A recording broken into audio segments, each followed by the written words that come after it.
What's up, guys? Mr. Roland here, and welcome to another installment of Art Design. Today, we are going to be drawing this spiral illusion that you see in front of you.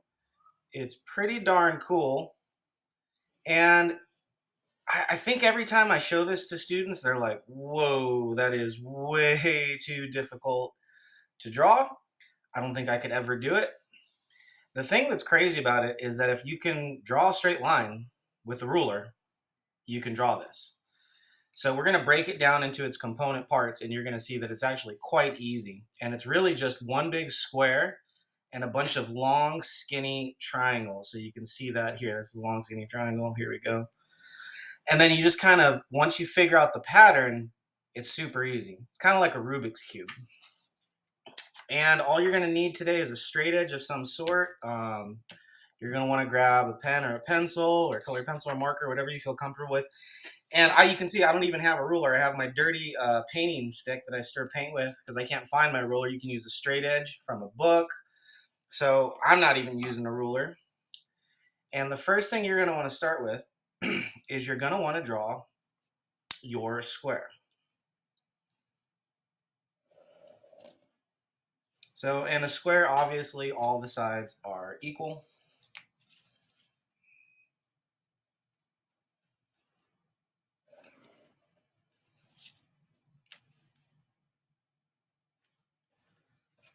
And I'm kind of just eyeballing it here. You can be very precise with this, or you could do it freehand. And I'm going to show you how to do this freehand without a ruler at the end.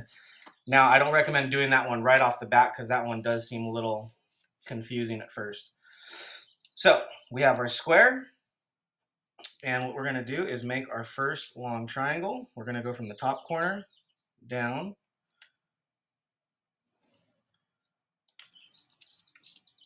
There you go. If you can do this one little simple step, then you can complete the whole illusion of the spiral pattern.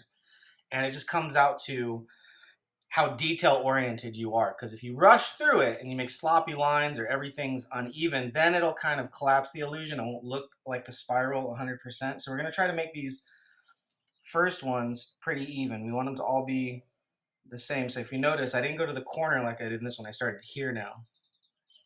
And I'm going to do the same thing over here.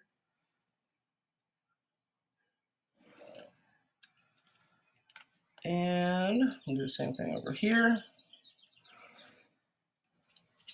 And that's it. We're done.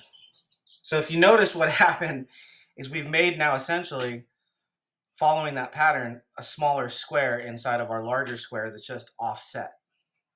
So we're going to start back over from the beginning.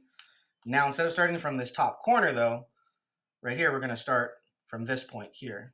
And we're going to make this one just slightly skinnier. So each one that you make, each subsequent triangle, you want it to be slightly skinnier than the last one. See how it's not quite as wide right there? And then we just follow the pattern. We're going to go around again. And we want these, so every four that you make, you want those ones roughly the same width and size. And you notice the pattern is starting to emerge. So you make four triangles, and what that ends up making is a square inside that's once again slightly tilted from the other one. And you're just going to keep repeating this. So I'm going to go here again. And because I don't want to mess up what the viewer is seeing, I'm not turning my page, but I recommend turning your page and doing it rather than contorting your hands all crazy on each one. So let's see. And once again, making these ones slightly smaller than the last.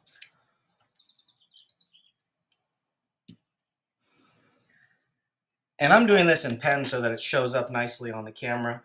I recommend definitely doing this in pencil. I always recommend drawing light until you get it right. And I'm just going to continue, and I'm going to see how far. Now, I started off with a smaller box this time than the one that I showed you at the beginning. That's because I didn't want to take forever to do it. You can make these as large as you want or as small. The smaller, though, it starts to lose the pattern a little bit. So we'll see how nice this one kind of shows up.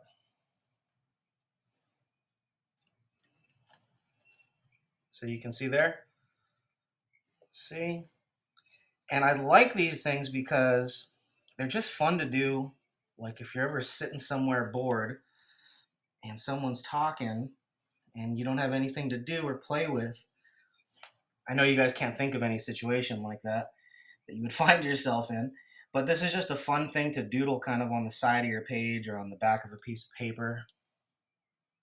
Just kind of takes your mind off of everything. It's kind of like meditation almost. I like doing precise work like this um, because you kind of know what you're doing. There's not a tough thought process that goes into it. I'm not like trying to draw somebody's face or someone's hand, and it's not driving me crazy. It's just a bunch of straight lines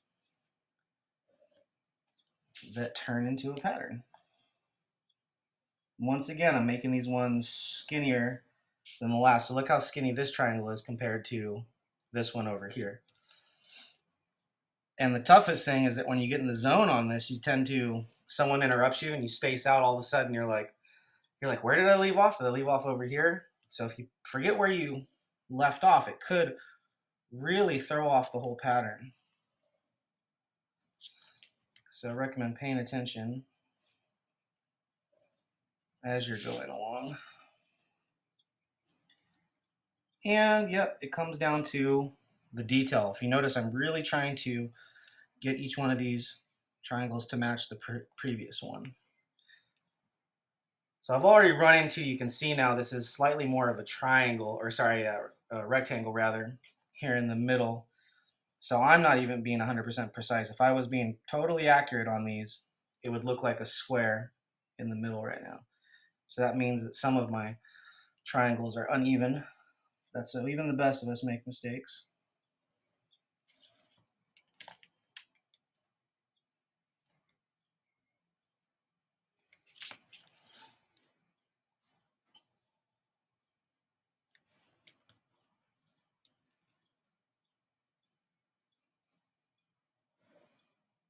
I'm just going to go ahead and wrap this up.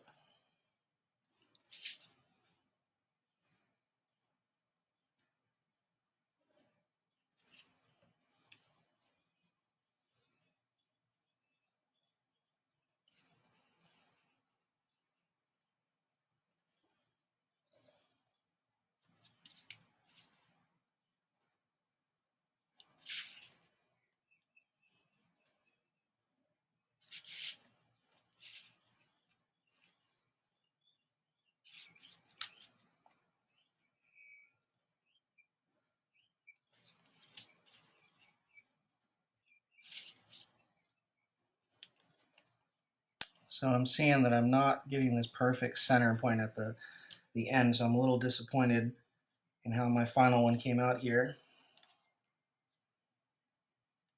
Try to tighten these up here at the end. Then I'm going to freehand the rest of these.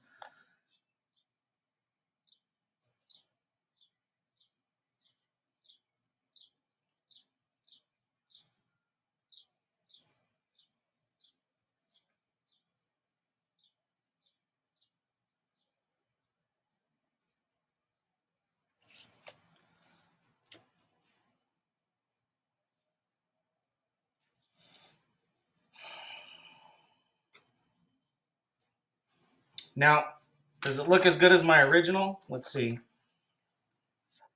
No, not as quite. Now this one here, what you're looking at, this probably took me a full 20 minutes, and we're barely at 9 minutes on this one right here. So you can see the difference, like one that you put a lot of effort into and one that you kind of rush through. Now I'm going to show you how to do an even faster version of this freehand, because you don't even really need the ruler. And I recommend doing that too once you've done one with the ruler, to then practice doing the rest freehand so you can kind of really understand the pattern. And it's a lot of fun. And it's a challenge because, you know, freehand, you don't have the precision of the ruler. So it's interesting to see if you can get it or not. So let's see. Here we go. And I'm going to do a smaller one. And I'm going to start off by making my square. Oh, see, you can already see I messed it up. So look, beautiful square.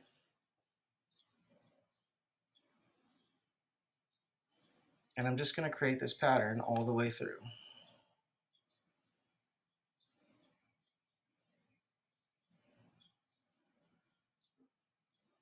So I'm just making one long continuous line here.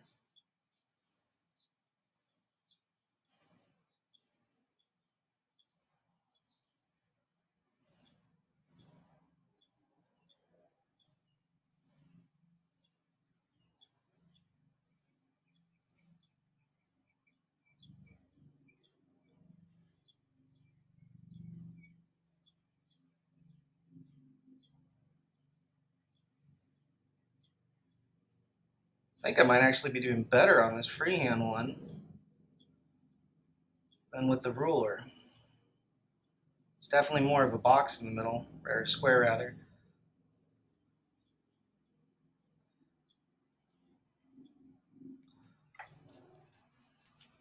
So you can see it's just a little sloppy, but you really see the pattern emerge. And then I want to show you one final thing. So what's neat about this is that it doesn't just work with just squares. Okay, you can do this with other shapes. So let's do this now with a triangle. So I'm going to try to draw as evenly as I can. Let's see.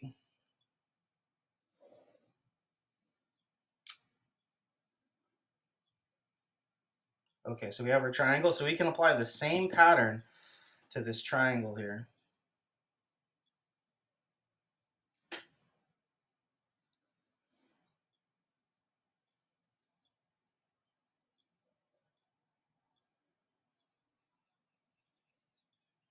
Once again, it's just a bunch of skinny triangles. Is this one going to work? I might have not drawn it large enough.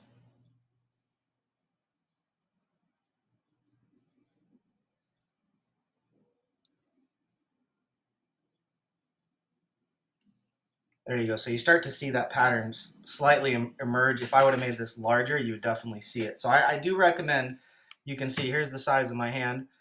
If you're going to do this, I recommend making your box probably that, at least larger than your hand, if not the same size. So about 6 inches by 6 inches to start off on this. Okay? And once you're done with it, it's kind of your world how you want to color it in. I used to have students in the past shade it in here in the middle so that it actually looked like it was curving more. So you can add some value on the inside. You could do alternating color patterns. It's entirely up to you what you want the finished product to look like. By no means does it have to stay black and white. It does have to be this large or this size or triangle. And I think something that's interesting too is if you put these next to each other, let me see if I can find it. So if you were to do this pattern and then do another pattern over here, you would start to see a larger pattern emerge. So give me 1 second. Let me see if I can find that. There it is. So check this out. So this is the same pattern. So you can see the box here, the spiral, and then I've made 4 of them next to each other, and then this larger pattern starts to emerge. So it's pretty wild. And that's what I like about it, is that when you do one, you're not just done. If you put them next to each other, you're going to get multiple patterns emerging. And it's really neat that you can do that with just straight lines and some shapes.